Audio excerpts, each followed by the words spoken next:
Olá, tudo jóia? Seja muito bem-vindo, muito bem-vinda, você que acompanha aí a programação da nossa TV Alba. E aí, lógico, eu tenho que falar com todos os telespectadores que estão acompanhando a gente em Salvador e região metropolitana, pelo canal aberto 12.2 digital, também 16 da NET.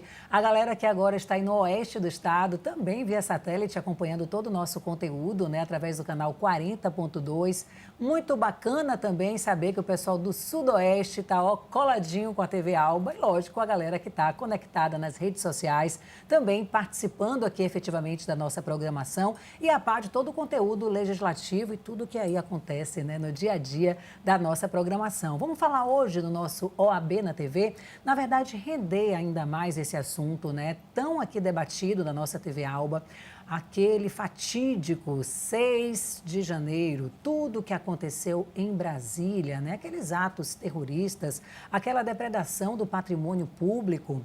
Quais são os impactos jurídicos, né? Como conter essas pessoas? Como prever o que vai acontecer depois de tudo isso? No nosso OAB na TV de hoje, a gente recebe o doutor Ney Viana, que está aqui com a gente.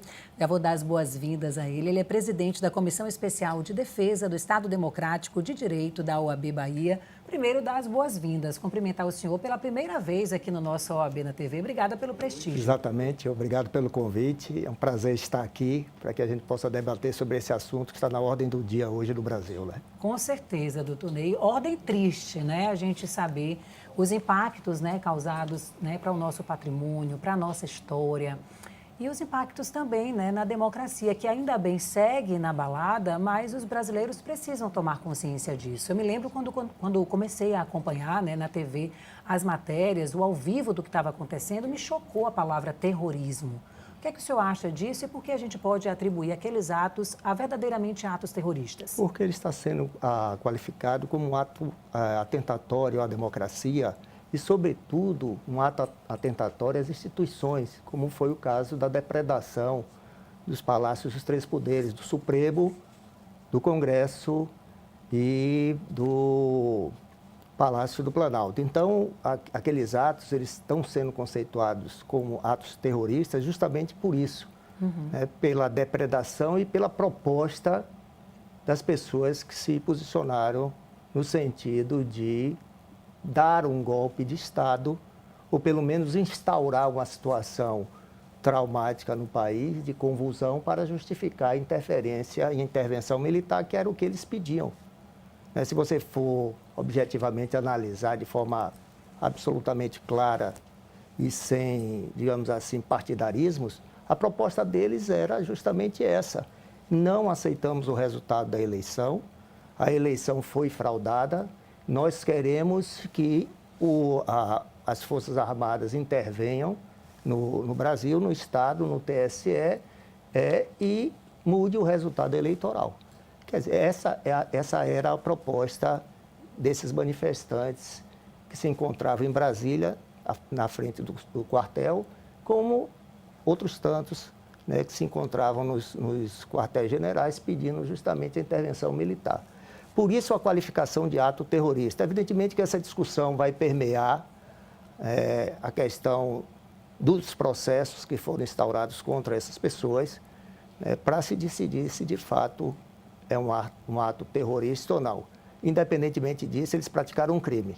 Com certeza. E vários, diga-se de passagem. Vários crimes. Agora, doutor Ney, o papel da OAB nisso tudo, né? Eu vi o posicionamento logo de imediato do Simonetti, né, falando do papel da OAB, dessa questão da defesa mesmo do Estado Democrático de Direito. Aqui na Bahia, qual foi a repercussão que aconteceu? Quais as ações, por exemplo, da comissão que o senhor preside e da OAB como um todo?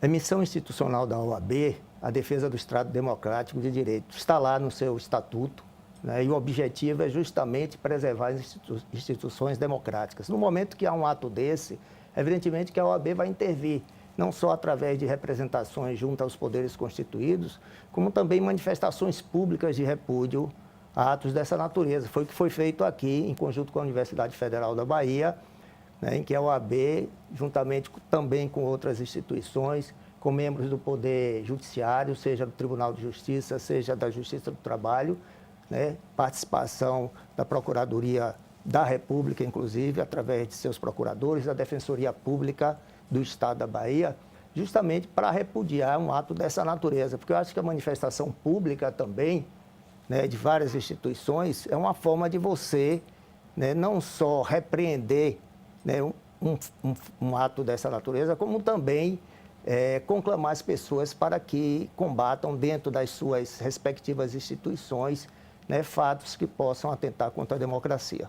Na sua ação, no seu dia a dia, né, mostrar a força também da instituição. Deixa eu fazer uma retificação, você que está em casa, eu falei dia 6, né, mas foi dia 8 de janeiro. Aproveito aqui para fazer essa retificação. Doutor Ney, o senhor citou agora há pouco da questão do partidarismo, né? Que defender a democracia não tem nada a ver com defender um partido, né, com a posição de uma pessoa ou de um grupo, mas de toda a sociedade. Queria que o senhor falasse, explicasse um pouquinho a respeito disso. Eu quero antes esclarecer a todos que a OAB não tem partido, não tem ideologia, né, não professa nenhuma fé, não tem coloração política nenhuma. Né, justamente porque a OAB entende que todos os seus membros têm posições que às vezes diferentes, né, posições ideológicas diferentes, né, professam religiões diferentes. Então, a OAB não tem partidarismo, não tem coloração política. O único objetivo da OAB é defender a democracia. E acho que todos os advogados, nesse ponto, eles estão irmanados. Né, porque o exercício da profissão de advogado depende da existência da democracia. Porque não existe advocacia sem democracia. Né, quem viveu um pouco o regime militar, eu fui um dos advogados que participei já no final como advogado de presos políticos, eu sei bem o que é isso. Né? Me recordo, inclusive, que numa prisão que houve na Polícia Federal, eu fui impedido de entrar na Polícia Federal. Né? Eu precisei entrar com habeas corpus em meu favor. Na época foi dado um salvo-conduto por doutora Eliana Calmon, que era juíza federal aqui, para que eu pudesse entrar na sede da Polícia Federal para exercer minha profissão. Então, a democracia é essencial para o advogado, que permite que ele possa exercer sua profissão, inclusive com as suas prerrogativas legais. Que é justamente aquilo que a gente fala da garantia constitucional, né? Que seja cumprido a regra, o que está ali na Constituição. Com relação aos advogados, para a gente explicar, né, até para a sociedade mesmo, a importância desse posicionamento de vocês, né, da OAB Nacional, da OAB Estadual aqui com a presidente Daniela, para fortalecer realmente, né, o cumprimento do que está na Constituição. De que forma o senhor vê, por exemplo, os impactos do que aconteceu em Brasília serem respingados na classe da advocacia? Eventualmente, pela participação de alguns advogados, uma pequena minoria, diga-se de passagem, nesses atos antidemocráticos. Me parece que 10 advogados foram presos. Um universo muito pequeno, muito né? pequeno, né? Na maioria, né, considerando o número de advogados existentes, o que é lamentável, né? Porque também acaba respingando na nossa atividade profissional. É porque aquele ato ali reflete também muito da ignorância, né, doutor Ney? O que aconteceu ali é ignorância em muitos aspectos. Se a gente for olhar somente a ignorância do nosso patrimônio cultural que foi destruído ali, já é chocante. Imagine todo o resto. Não tenho dúvida disso. Muitas pessoas foram motivadas, né, por ignorância, por até acredito que foram induzidas, né, porque hoje nós temos esse problema na democracia, que são as fake news. As pessoas não se preocupam em conhecer a realidade, pesquisar, né? Elas estão ouvindo as coisas por ouvir dizer, por fake news, opiniões. Então, eu acredito que muitas pessoas estiveram ali, né? Eu não diria inocente, porque participaram da depredação, mas foram levadas a isso. Eu vi uma charge, vou pedir até para o nosso editor colocar, que é uma charge do efeito manada, né? Aí tem um monte de boizinho ali na esplanada dos ministérios, um seguindo o outro, um repetindo o ato do outro e sem imaginar os impactos que poderia ter, né? Agora a gente está falando aí dessa questão dos impactos jurídicos. E aí eu queria que o senhor falasse um pouco sobre isso. Exatamente, o efeito manada. Mas isso não isenta as pessoas da sua responsabilidade civil e penal, porque também tem a questão da depredação do patrimônio público e vai ensejar, inclusive, as ações de indenização contra essas pessoas. Mas elas serão submetidas a um processo criminal, as denúncias serão feitas, elas terão que responder pelos crimes que cometeram. Hoje, o ministro Alexandre de Moraes converteu várias prisões provisórias em preventivas, né? E possivelmente essas pessoas irão responder o processo criminal presas. né, e perante o Supremo Tribunal Federal. Você acha que as pessoas que estavam ali tinham certeza assim, da impunidade, né? Estavam ali no oba-oba e achavam que nada ia acontecer? É difícil dizer, mas uma pessoa que pratica um ato desse e filma ela própria Levanta praticando provas, né? esse ato, faz prova contra si própria, quer dizer, é por isso que eu digo que muitas ali deveriam estar naquela, né, ilusão de que estariam praticando um ato patriótico sem dimensionar bem, né, que na verdade o que estavam fazendo é exatamente o oposto, o ato antipatriótico, inclusive com relação, né, às obras de artes que estavam lá, tanto no Supremo, como no Congresso, como no Palácio Planalto, que foram todas, praticamente todas depredadas, né? Bora falar um pouquinho para a gente finalizar esse bloco, a gente já está chegando no final, doutor Ney, sobre algumas ações, né, justamente para combater tudo isso que aconteceu e também punir esses terroristas. A gente falou, o senhor acabou de falar aí, né, de uma das ações do ministro Alexandre de Moraes, mas o que é que vem pela frente, o que é que a advocacia espera que aconteça para atender a um pedido da sociedade, realmente? A advocacia espera que haja, do ponto de vista institucional, que haja punição dos responsáveis, mas vai deixar bem claro, ao contrário, que essas pessoas terão direito de defesa, terão direito ao contraditório, poderão contratar advogados para fazer a defesa delas, né, nos processos, e a esses advogados, a OAB também estará presente para assegurar que eles possam exercer, né, as suas prerrogativas profissionais na defesa dos seus clientes. Então, veja, e é por isso que eu digo que a OAB não tem partido, porque vários advogados serão contratados para fazer a defesa dessas pessoas que participaram desses atos antidemocráticos que ocorreram em Brasília no dia 8 de janeiro, ressalvando, né, e salientando que essas pessoas, esses advogados, não poderão sofrer qualquer tipo de ameaça ou agressão, como ocorreu com o doutor Zanini, né, advogado do presidente Lula, num banheiro do aeroporto, que foi agredido por uma pessoa. Nós não podemos tolerar isso, né, e certamente os advogados que defenderem essas pessoas que praticaram esses atos terão que ser também respeitadas no exercício da sua atividade profissional. A OAB também está aí para zelar por isso. Além de defender o Estado Democrático de Direito, também zelar para que os advogados exerçam sua profissão sem qualquer intimidação. Muito bem, muito obrigada, doutor Ney, por esses esclarecimentos até aqui. O senhor continua com a gente vai para um intervalo rapidinho. Você que está em casa, continua aí ligadinho na programação da TV Alba. Coisa de 2 minutinhos, a gente está de volta. A gente vai destacar também no próximo bloco a respeito de um ato em defesa da democracia, que a OAB também esteve junto aqui com a UFBA e com outras instituições, encabeçando esse ato importantíssimo para a nossa sociedade. E aí, na volta do intervalo, a gente traz mais detalhes. Volto já.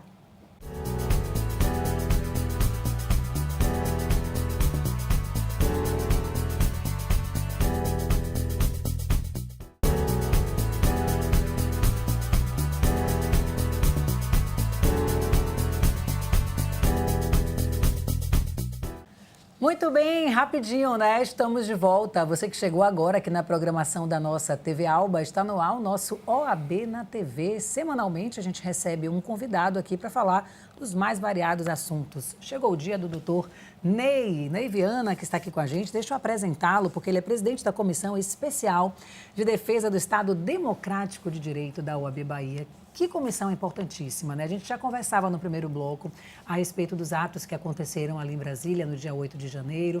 E aí, aqui nos bastidores, surgiu um questionamento que eu acho importante a gente trazer para o pessoal que está em casa, doutor Ney. Fala-se muito de ato antidemocrático. Em algumas emissoras, ato terrorista. Qual a gente deve usar e qual a diferença entre um e outro? Na minha opinião, a diferença reside no fato de que o ato antidemocrático é um ato de natureza política, né? E quando se atribui a essas pessoas a prática de um ato terrorista, é porque nós estamos enquadrando esse ato como crime, passível de pena. Passível de pena e muitos já estão cumprindo, né? Já estão ali no aguardo do que vai acontecer. Na verdade, a prisão preventiva não é um cumprimento da pena ainda, né? E não pode também se estender por muitos anos, porque não se pode antecipar, né, o cumprimento da pena antes de uma condenação. Então, a preventiva é decretada e existe um prazo para que o processo criminal termine, né, para que essa prisão não se torne uma prisão, digamos assim, um cumprimento antecipado de uma pena. E para que isso aconteça, a Justiça tem levantado provas Já tem advogados trabalhando nesse caso? Como é que funciona, doutor? Para que isso não aconteça, para que a prisão preventiva não acabe se transformando num cumprimento, é necessário que o processo criminal ele termine dentro de um prazo que a lei estabelece de 120 dias. Não foi por outra razão, senão que o governador do Rio de Janeiro foi liberado porque ele estava sob prisão preventiva há 6 anos, sem que houvesse uma condenação. E pouca gente sabe disso, né? Então, foi liberado o governador, isso é um absurdo. Mas só que o processo criminal dele nunca chegou a uma solução final. Ele estava preso preventivamente há 6 anos, quando existe um prazo para a finalização do processo criminal. Outra questão que me chamou a atenção na nossa entrevista, o senhor disse que trabalhou, né, na época da ditadura. E aí eu queria que o senhor fizesse um comparativo, né, dessas dificuldades que o senhor enfrentou naquele período e por isso que nos gera apreensão quando a gente vê atos, né, pedindo e mobilizando o país para que a gente tenha um retrocesso. Exatamente, foi um período muito difícil, já foi no final da ditadura, né, na ditadura militar, ainda existia o Departamento de Ordem Social e Política, aqui na Bahia existia esse departamento, e o exercício da advocacia era muito difícil, porque eles não permitiam acesso ao preso, as prisões eram realizadas de forma absolutamente arbitrárias, né? O habeas corpus, você não poderia impetrar na Justiça Federal, era na auditoria militar e só era em segunda instância. Então, havia uma série de regras que limitavam o exercício da advocacia até a própria defesa do preso. Antes disso, pouca gente sabe disso, os advogados que atuaram na defesa, inclusive de Lula, né, que foi enquadrado várias vezes na Lei de Segurança Nacional e de outros tantos, né, eram sequestrados nas ruas, como o doutor Heleno Fragoso, né, e Evandro Lins. Eles eram sequestrados, encapuzados e largados, assim, no meio da noite, em um lugar ermo, justamente para um processo de intimidação. É por isso que eu sempre digo que a democracia é um valor fundamental para o exercício da nossa profissão. Porque se não houver democracia, nossas prerrogativas são relegadas, se perdem e nós não podemos fazer a defesa dos nossos clientes. Vamos falar um pouquinho, doutor Ney, sobre esse ato, né, que a OAB, a UFBA, a Escola de Direito da UFBA realizou aí nas últimas semanas. E como é que foi? Quem estava ali? O que esse ato representa? Como eu disse anteriormente, esse ato representa uma manifestação de várias instituições em repúdio ao que aconteceu em Brasília no dia 8 de janeiro. Nós tivemos representantes do Tribunal de Justiça do Estado da Bahia, do Tribunal do Trabalho, da Advocacia Geral da União, da Procuradoria da República, da própria OAB, através de sua presidente, de outros, do sua vice também, e várias outras instituições, da própria UFBA, do reitor, do diretor da Faculdade de Direito, né, que participaram desse ato em defesa da nossa democracia, além de outras instituições que estiveram presentes. O próprio governo do Estado foi representado pelo secretário de Justiça. Então, foi uma manifestação belíssima, em que todos manifestaram e reiteraram, apesar das suas divergências, possíveis divergências, que a democracia era um valor essencial para todos. Nesse contexto todo, doutor Ney, me chama a atenção também, eu vi na mídia desde antes, né, disso tudo acontecer, desde o período eleitoral também, muito foi falado na imprensa a respeito da liberdade de expressão, né? Nesses atos terroristas aí também, liberdade de expressão, hoje eles têm direito, algumas pessoas, né, também no uso da ignorância, utilizaram essa força de expressão. E aí eu queria que o senhor, né, com o seu conhecimento, com a sua vivência e experiência, fizesse um comparativo, né, de até onde vai o nosso direito de liberdade de expressão e quando ele é confundido e passa realmente a ser um crime. O que é que o senhor viu aí nesse sentido, por exemplo, nesses atos e no reflexo aí na nossa sociedade? Essa questão vai ser uma matéria que vai ser discutida muito no Supremo Tribunal Federal, né? Até onde vai o limite da liberdade de expressão e de opinião. Mas eu diria preliminarmente que na democracia e no Estado democrático de direito, nenhum direito é absoluto. Todos os direitos têm que ter um certo limite. Uma coisa é você criticar o ministro do Supremo Tribunal Federal, dizer que ele é autoritário, dizer que ele está ultrapassando os limites da Constituição. A outra coisa é você dizer que quer matar ele, né? Que ele vai ser espancado, que ele vai ser destituído e conclamar as pessoas para que se apresentem ou na porta da casa dele, como já aconteceu, né? Ou então que invada o Supremo Tribunal Federal para retirar o de lá. Quebre tudo, então, faça. Existe um limite para isso, né? O limite da liberdade de expressão e de opinião, que não pode invadir a esfera, né, de você estar incitando, né, ou estar propugnando, né, que seja cometido em relação a determinada pessoa crimes, como assassinatos, etc., como nós ouvimos em vários casos, em várias situações.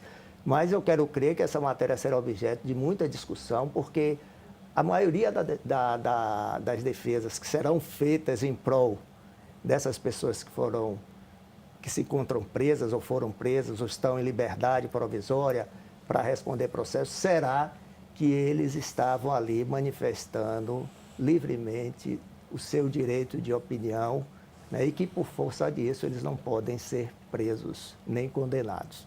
Vai ser um debate que vai ser bom assistir no Supremo Tribunal Federal e em outras instâncias que terão, digamos assim, a competência para julgar esses atos. Falando ainda a respeito dessa questão, doutor, sobre as instituições, né, a preservação dessas instituições, a gente se preocupa, né, do que vem por aí. A gente vê realmente pessoas com o extremismo, né, coordenando a vida dessas pessoas. E aí o que fazer para que novos atos como esse não aconteçam? O que é que a OAB Bahia, por exemplo, tem, né, trabalhado ali nos bastidores, o senhor à frente da comissão que preside, e como a gente realmente ter o cidadão comum, ter segurança, que a gente não vai ver cenas como aquelas novamente? Eu penso que a democracia é um regime de tolerância, né? Você tem que ter consensos mínimos. E acho que a democracia ela só não pode ser tolerante com a intolerância. Tá? Em relação a isso, eu acho que as instituições devem agir de forma dura, né, para coibir essa prática. Mas a resposta para isso, para mim, é muito simples. É cumprir a lei. Nós precisamos ter em mente, e isso eu trago aqui uma frase do ministro da Justiça, Flávio Dino, que eu estive na posse dele, né? Quando você está dirigindo o carro, você é obrigado a cumprir a lei de trânsito. Pouco importa se você é de esquerda, se você é de direita, se você é de centro. Você não pode alegar que descumpriu a lei de trânsito porque você é católico, ou é protestante, ou é pentecostal, ou é adventista. Não, você é obrigado a cumprir a lei, independentemente da sua coloração política. Então, é basicamente isso. As pessoas precisam entender que a democracia, e na democracia, o cumprimento da lei é um fator essencial. Muito bem. A gente teve recentemente, eles estão aqui me dando uma pesca, menina. Esses meninos são engraçados. Não tem muito a ver com o que aconteceu, né, lá em Brasília, mas a gente teve recentemente a agressão a uma repórter, né? E aí, aqui, né, na Bahia, chamou muita atenção, repercutiu bastante. Ela citou, né, no depoimento dela, falando que a família, tinha alguém dali, tinha falado a ela para ela não filmar próximo, e ela, né, cumprindo a profissão e o direito dela, ela fez conforme foi ali combinado. Mas ainda assim, houve a agressão. Como é que o senhor faz um comparativo, né, dessa coisa que as pessoas estão sem limites, né, doutor, sem respeitar o outro e passando do seu direito para agredir o direito do outro?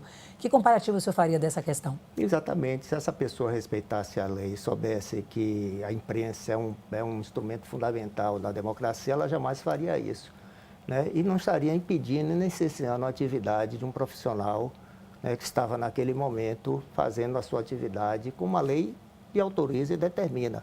A mesma coisa o advogado. O advogado, no exercício da profissão, ele não pode ser preso porque está defendendo o seu cliente. E nem pode ser agredido, como aconteceu com o doutor Zanini lá no sanitário em Brasília. É o mesmo conceito. Certo. Respeito à lei, né? E respeitando a lei, eu respeito que o repórter faça a sua atividade, que o advogado faça a sua atividade, que o médico faça a sua atividade e exerça sua profissão sem qualquer tipo de constrangimento. Que a Constituição, que as leis sejam cumpridas, né, direitinho. É simples isso, cumprir a lei, a Constituição, mas assume-se uma complexidade absolutamente, uma dimensão, né, de uma discussão que, simplificando, é justamente isso. As pessoas precisam entender, o brasileiro precisa entender que tem que cumprir a lei. Pegue o livrinho, a Constituição Federal, e leia.